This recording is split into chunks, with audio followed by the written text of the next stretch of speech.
the Columbia Network takes pleasure in bringing you Suspense.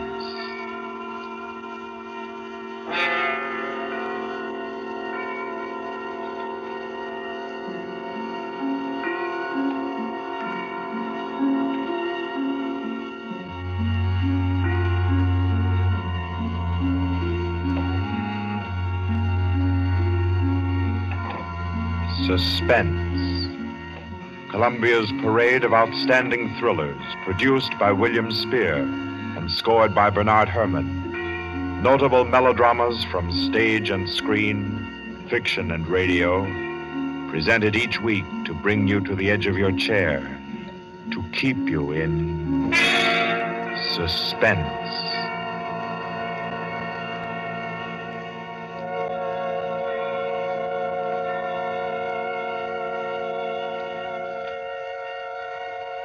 Tonight's story, by the noted American author T.S. Stribling, deals with the crime of murder on an exotic and atmospheric island, with ragged beggars who slept in a Hindu temple and awoke with gold in their pockets and a dead girl lying near them, and with a strange and mystical entrance into the life of hereafter, which was the experience of an American psychologist. For your suspenseful listening, we invite you to join us for A Passage to Benares.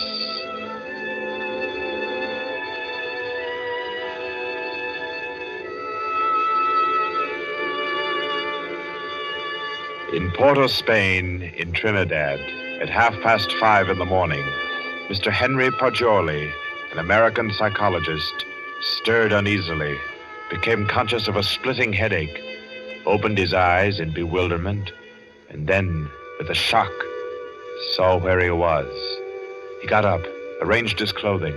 He tried with his neat psychological mind to recapture his dream, to bottle up again the little smoking wisps that still floated about within his aching head. By 7 o'clock, he had found his way back to the house of Mr. Lowe, his host in Port of Spain. Lowe was already about his coffee, with an interested spoon poised above the morning paper. Ah, there you are. Good morning, Bajoli. I say, you're quiet. Didn't hear you get up at all.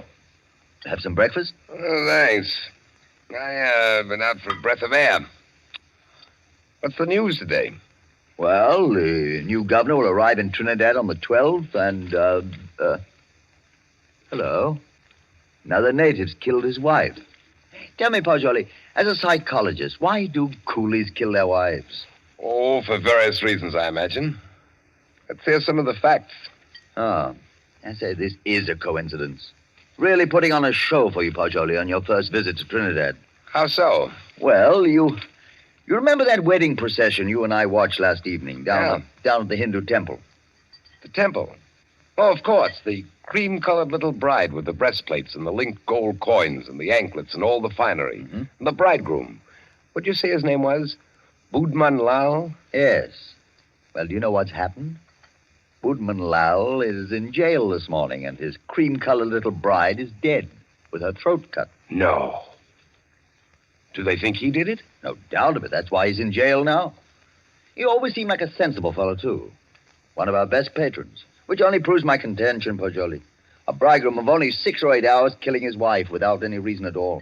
Oh, there's usually some reason for murder. Maybe. But I say, old boy, you're missing the point completely. How? Well, suppose you actually had gone and slept in the temple there last night. You wanted to, you know. Remember? And I said, no white man ever stays all night in a coolie temple. You remember? Yes, I remember. You said it simply isn't done. Well, if you had, Pajoli, I say, that would have been a pretty kettle, wouldn't it? Yes. Well, I'm afraid I'll be mixed up in this. Both Mr. Lal and his uncle Hiradas are clients of mine. Old Hiradas has upwards of $5 million in my bank. Hiradas? Didn't you tell me he built that temple where the murder took place? Yes. It's what the Hindus call a temple and rest house. Hiradas gives rice and tea to any traveler who comes in for the night. It's an Indian custom to help mendicant pilgrims. A rich Indian will build a temple and rest house just as you Americans erect libraries. Ah. What does it say there about the murder, though? Budman Lal, nephew of the famous Mr. Hira Das, was arrested early this morning at his home for the alleged murder of his wife, whom he married yesterday. The body was found at 6 o'clock this morning in the temple where the wedding ceremony took place. The temple attendants gave the alarm. The victim's head was severed completely from her body, and all her jewelry was gone. 5 coolie beggars who were asleep in the temple when the body was discovered were arrested. They all claimed ignorance of the crime, but a search of their persons revealed that each beggar had a piece of the bride's jewelry and a coin from her necklace. Mr. Budman Lal and his wife were seen to enter the temple at about 11 last night for the Hindu rite of purification. Mr. Lal, who is a prominent curio dealer, declines to say anything further. Doesn't tell you very much, does it? Ah, not much. What do you make of those beggars? Oh, that's simple enough. Those devils laid in wait inside the temple until the husband went out and left his wife. Then they murdered her and divided the spoil. Ah, but she had enough bangles and geegaws to give a dozen to each man. Yes, you're quite right, Pajoli. That's a fact. Why should they continue sleeping in the temple after they'd killed her if they did murder her? Well, why shouldn't they? They knew they'd be suspected, and they couldn't get off the island without capture, so they thought might as well lie down again and go back to sleep. You may be right, Lo, but that doesn't look like the solution to me. Well, I'm satisfied that's how it occurred. You mean the beggars killed her? Mm-hmm. Well, I don't think so. I rather fancy that the actual murderer took the girl's jewelry and went about the temple thrusting a bangle and a coin in the pockets of each of the sleeping beggars to lay a false scent. Oh, come now. That's laying it on a bit too thick, Pajoli. My dear Lo, that's the only possible explanation for the coins in the beggars' pockets. I say, oh, boy, you've had lots of experience in these things. Come along with me, and we'll go up and see Mr. Hira Das and see if we can't help his nephew. I'll be glad to. But we'll go to the temple first. Then we'll call on Mr. Hira Das.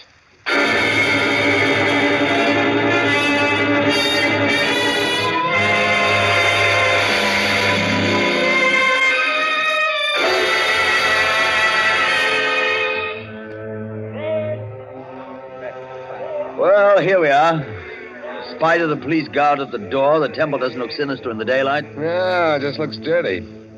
Let's go in and question the beggars. Excuse me, did any of you fellows hear noises in this temple last night? Oh, much sleep, Sahib. No noise. Policeman punch us wake this morning. Makes it still here. What's your name? Shuda Chand, Sahib. When did you go to sleep last night? When I ate rice and tea, Sahib. Mm-hmm.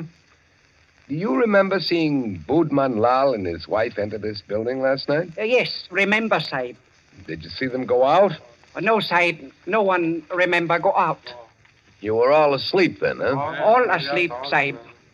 Did you have any dreams during your sleep? Hear any noises? I dream bad dreams, Sahib. Huh? When policeman punched me wake this morning, I think dream is come true. And me, Sahib. Me, too. Me. Did you all have bad dreams? Yes, all have bad dreams. Look here, Pajoli. I don't see where this is getting us. I do think we ought to be getting on to old Hira Das's house. No, I think we can now entirely discard the theory that the beggars murdered the girls. On what grounds? They told you nothing except that they all had bad dreams. That's the reason. They all had wild, fantastic dreams. That suggests that they were given some sort of opiate in their rice or tea last night. It's quite improbable that 5 ignorant coolies would have wit enough to concoct such a piece of evidence as that. That's a fact, but I don't believe a Trinidad court would admit such evidence. We're not looking for legal evidence. We're after some indication of the real criminal.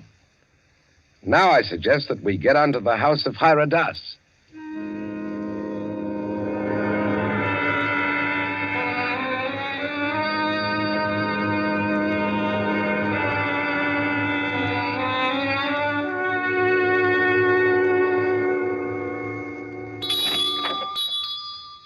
Please come in, gentlemen. I've been expecting you. Please be seated. Thank you. Thank you. A most mysterious murder And the life of my poor nephew will depend upon your exertions, gentlemen. Tell me, what do you think of the beggars that were found in the temple with the bangles and coins? Well, I'm afraid my judgment of the beggars will disappoint you, Mr. Haradas. Huh? My theory is that they're innocent of the crime. Really? Why do you say that? Because they told me of dreams they had. And all their dreams were very nearly identical. You are not English, sir. No Englishman would have thought of that. No, I'm American with a backlash sprinkling of Italian. My name's Pajoli. What is your profession, Mr. Pajoli? You are a detective. No, Mr. Das. I'm a psychologist. Ah, your soul is at least groping after knowledge. However, it gropes as a blind worm, Mr. Pajoli, and we must find the criminal who committed this crime, and thus restore my nephew Budman Lal to liberty. You can imagine what a blow this has been to me after I arranged this marriage for my nephew. You did arranged a marriage for a nephew who was in his 30s? Yes, Mr. Pajoli. I wanted him to avoid the pitfalls into which I fell. He was unmarried, and he'd already begun to add dollars to dollars. I did the same thing. And now, look at me. An empty old man in a foreign land. What good is this house where men of my own kind can't come and sit with me, and when I have no grandchildren to romp and play? No. I've piled up dollars and pounds. I've eaten the world, Mr. Pajoli, and found it bitter. Now here I am, an outcast. Then why don't you go back to India, Mr. Haradas? Why, Mr. Pajoli, my mind is half English. If I should return to Benares, I'd walk about thinking what the temples cost.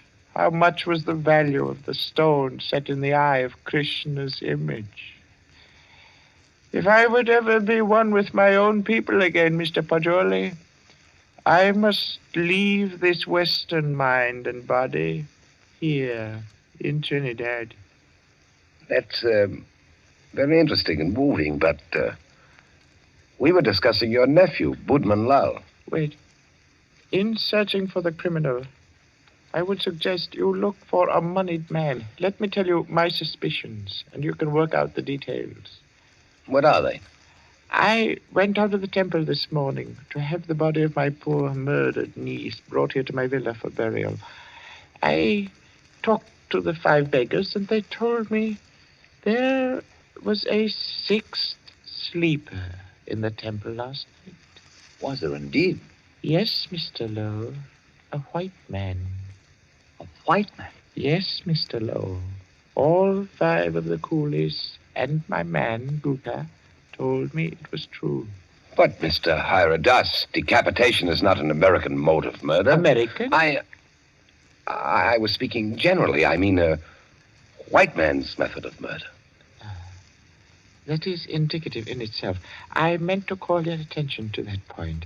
It shows the white man was a highly educated man who had studied the mental habits of other peoples than his own. So he was enabled to give the crime an extraordinary resemblance to a Hindu crime. But what motive could a white man have? Possibly robbery, Mr. Pajoli. Or if he were a very intellectual man, he might have murdered the poor child by way of experiment. A murder for experiment? Yes, Mr. Lowe. To record the psychological reaction. Why, I can't entertain such a theory as that, Mr. Haradas. Oh, no. It is too far-fetched. However, it is worth investigating, is it not? Yes, but I'll begin my investigations with the man Guka. By all means, Mr. Pajoli. And in your investigations, gentlemen, hire any assistance you may need. Draw on me for any amount. I want my nephew exonerated, and above all things, I want the real criminal apprehended and brought to the gallows.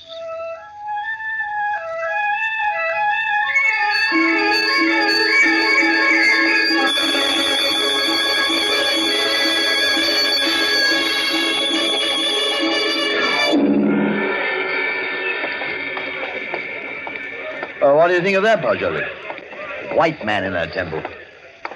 Sounds like pure fiction to me, to shield Bob and Lau. You know, these fellows hang together like thieves. Say, it's a jolly good thing we didn't decide to sleep in the temple last night, isn't it? You know, in my opinion, Lo, the actual criminal is Budman Lau. Same here. I've thought so ever since I first saw the account in the paper. Somehow these fellows will chop their wives to pieces for no reason at all. Lo, what do you know about Budman Lau? Well, he was born here and has always been a figure because of his rich uncle. Lived here all his life? Uh-huh. Except when he was in Oxford for 6 years. Oh, he was an Oxford man, huh? Yes. There you are. That's the trouble. I don't understand. What do you mean, Pajoli? Well, no doubt he fell in love with some English girl, but when old Hiradas chose a Hindu child for his wife, Budman couldn't refuse marriage. No man's going to quarrel with a $5 million legacy. And then he chose this ghastly method of getting rid of the child bride. I dare say you're right. I feel sure Budman Lau killed the girl. George, I'm getting tired of walking. There's a cab. Let's hop it and ride the rest of the way. Hi, cabby! A cab! I say, Well, aren't you coming? You know, I don't feel that I can conscientiously continue this investigation, trying to clear a person whom I have every reason to believe guilty. But, man, don't leave me like this. At least come as far as police headquarters with me and explain your theory about Guka, the temple keeper, and the rice. Well, I thought I'd go back to your cottage and pack my things. Pack your things? Oh, your boat doesn't sail until Friday. Yes, I know, but there's a daily service to Curacao. It struck me to go there. Oh, no, come. You can't run off like that just when I've stirred up an interesting murder mystery for you to unravel. Why, Bajoli, you ought to appreciate my efforts as a host more than that. Well, all right, then. To the police station. Yes, I.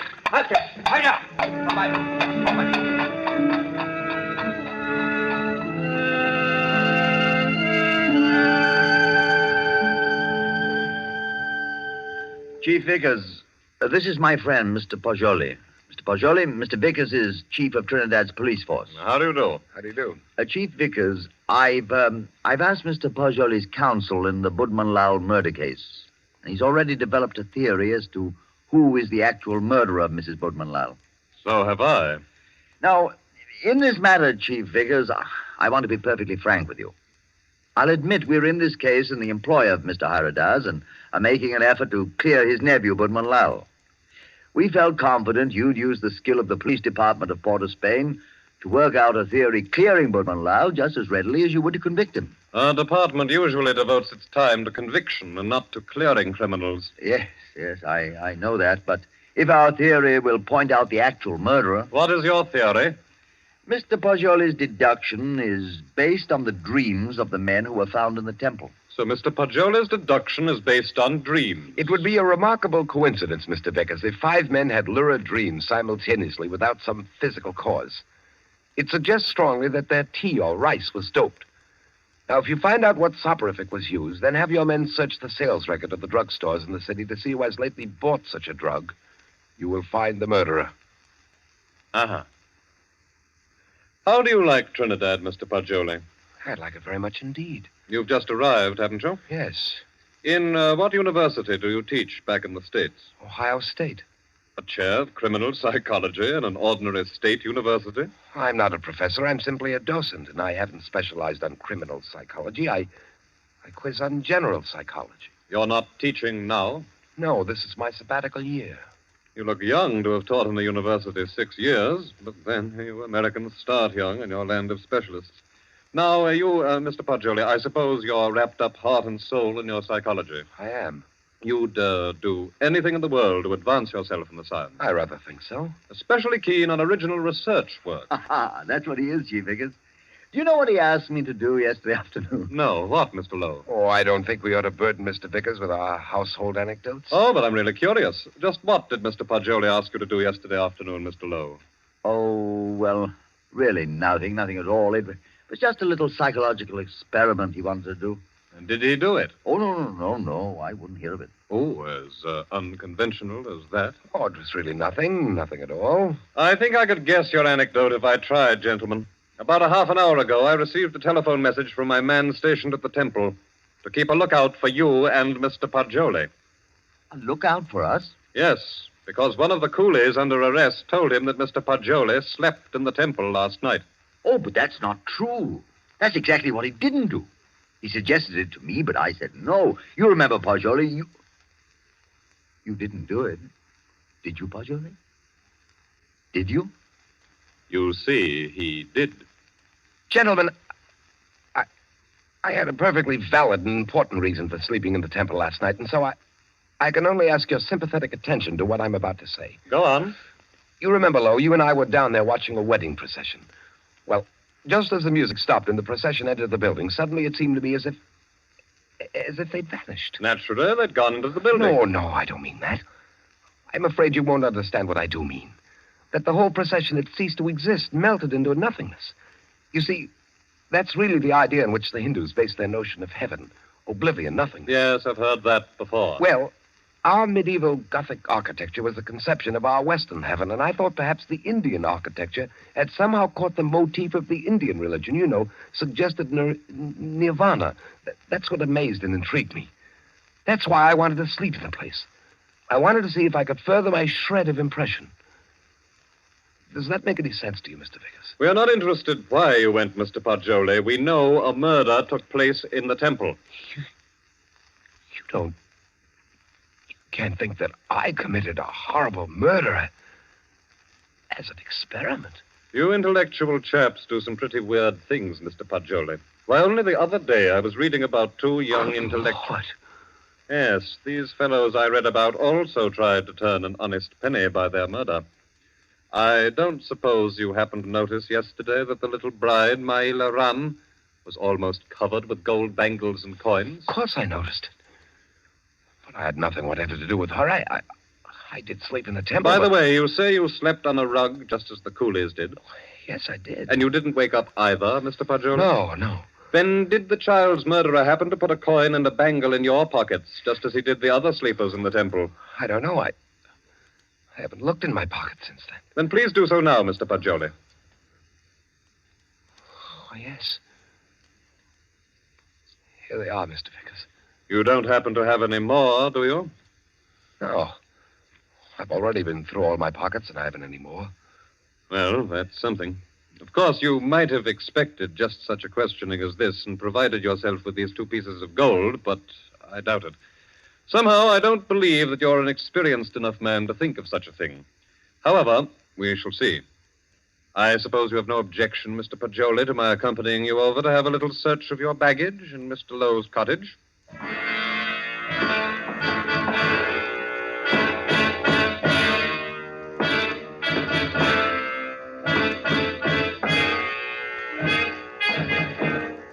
Now then, Mr. Pajoli, be so kind as to open your trunk.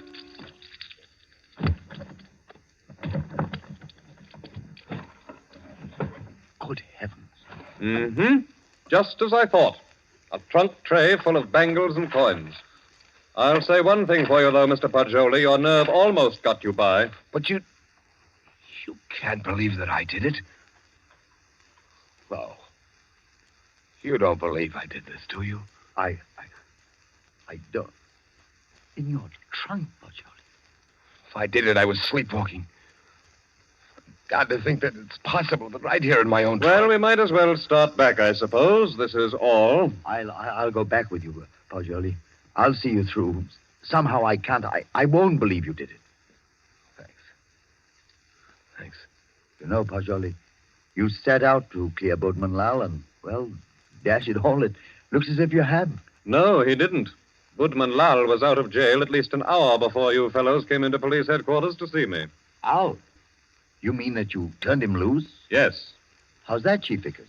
Because, Mr. Lowe, he didn't go to the temple at all with his wife last night. He went down to Queen's Park Hotel and played billiards till 1 o'clock. He called up a few friends and proved that easily enough. My word, that leaves nobody but... Yes, Pajoli. I don't know anything about it. If I did commit the murder, I was asleep. I don't know anything about it. That's all I can say. I don't know anything about it. Perhaps arrest in jail will help restore your memory. Well, we'll see. Come now, Pajoli, old man. Don't be too downhearted. I promise you, I'll do everything I can.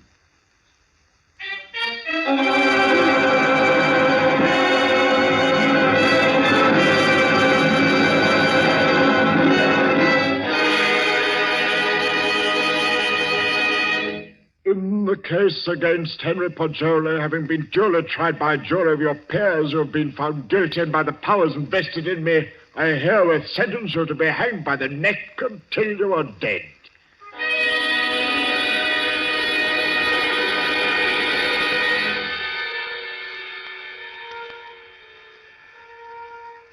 To recall a lost dream is the most tantalizing task ever a human brain was driven to.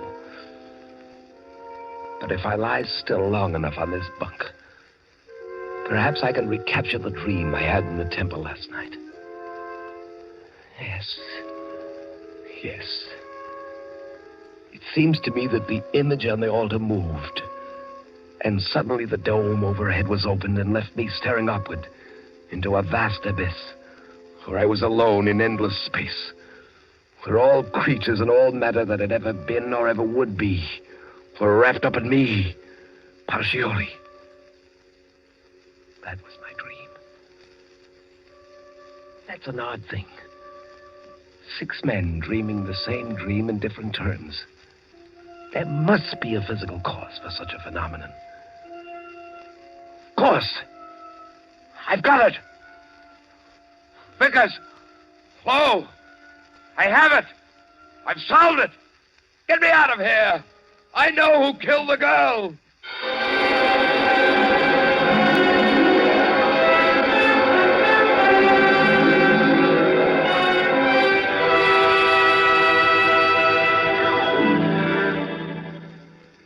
What is it, my friend? I know who murdered the bride. Old Hyradas did it. Now listen. Go tell Beggars to take the gold he found in my trunk and develop all the fingerprints on it. He'll find Hyradas's prints. Also tell him to follow out that opiate clue I gave him. He'll find Hyradas sent a man to put the gold in my trunk. See if they don't find brass or steel filings in my room where the scoundrel sat and filed a new key. But they've already done that long ago. They have? But certainly. And old Hyradas confessed everything. Though why a rich old man like him should have murdered a pretty child is more than I can see. But why did he pick on me as a scapegoat? Oh, he explained that to the police. He said he picked on a white man so the police would make a thorough investigation and be sure to catch him. He did? Aye. But what I can't see is why the old boy wanted to be caught and hanged. Why didn't he commit suicide? Why?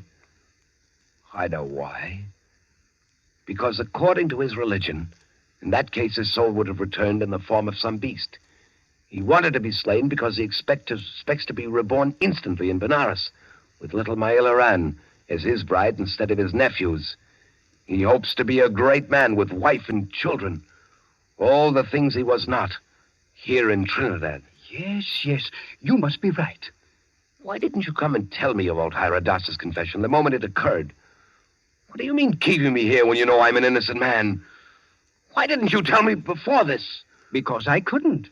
Old Hyradas didn't confess until a month and 10 days after you were hanged.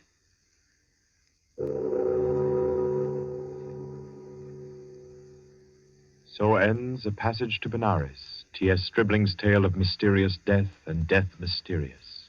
This was tonight's story of Suspense. Suspense is produced by William Spear. John Dietz was our guest director this evening. Tonight's radio drama was written by Carol Case and scored by Bernard Herrmann. Paul Stewart was Pajoli, Barry Kroger was Mr. Hyradas, and Horace Brem played Mr. Lowe. Others in the cast were Alan Hewitt and Guy Rep. Next week at this time, Columbia will bring you another selected story from the world's great literature of thrills, another study in suspense. This is Barry Kroger, and this is the Columbia Broadcasting System.